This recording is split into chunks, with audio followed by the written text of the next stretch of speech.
حامیان حقوق روس آشکارا هشدار می‌دهند که قزاقستان دیگر برای آن شهروندان روسیه که از جنگ ضد اوکراین پشتیبانی نکردند پناهگاهی امن نیست.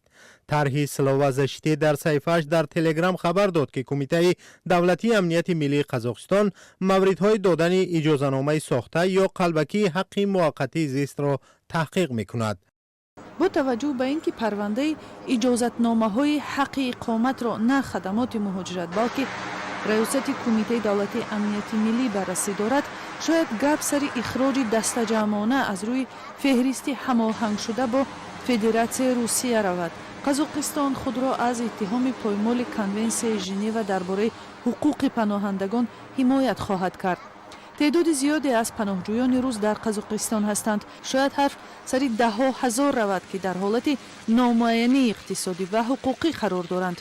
این کشور بجز مهاجر کاری هیچ گونه مهاجر را قبول نمی کند و حق پناهندگی و حمایت نمی دهد. چند روز پیش در حاشیه یک جلسه پارلمان روزنامه‌نگاران از ایرجان اشیقبایف معاون وزیر کارهای خارجه قزاقستان درباره پناهجویان روس پرسیدند. او اخراج پناهجویان روس را تصدیق یا رد نکرد.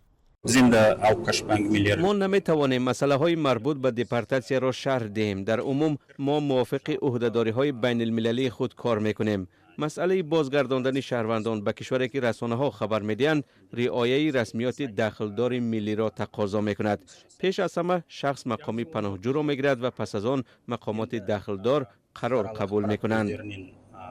یک شهروند روسیه که از رفتن به جنگ ضد اوکراین سرپیچی کرده به قزاقستان پناه برده است به ذکر نامش گفت دادن حق اقامت موقتی در روزهای سفربری یا بسیج به یک تجارت تبدیل یافته بود. او گفت اکثر هموطنانش هیچ پیوندی به قزاقستان نداشتند ولی از خدمات به اصطلاح میانه‌روها برای گرفتن حق اقامت استفاده کردند.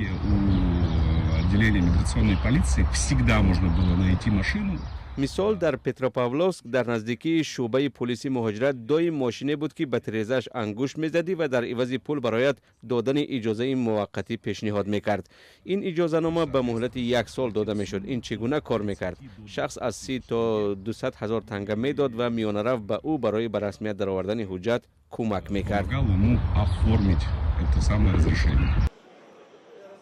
نکته جالب دیگر این است که مسئولان طرح سلاوزشیت در خبرنامه خود به همه شرکتداران پرونده جنایی توصیه داده است اگر امکان داشته باشند هر چی زود قزاقستان را ترک کنند. آنها ادعا کردند که سازمان‌های محلی حامی حقوق در قزاقستان با کمیته امنیت وابسته هستند و بهترش برای کمک به آنها مراجعه نکنند. مسئولان سازمان‌های حامی حقوق انسان در قزاقستان از جمله دنیس جیوگا این ادعا را به پای خواندند. روسیه به استرداد بعضی از پناهجویان موفق شده است، از جمله الکساندر کاچکورکین که در روسیه به خیانت به وطن متهم میشد بر روسیه فرستاده شد.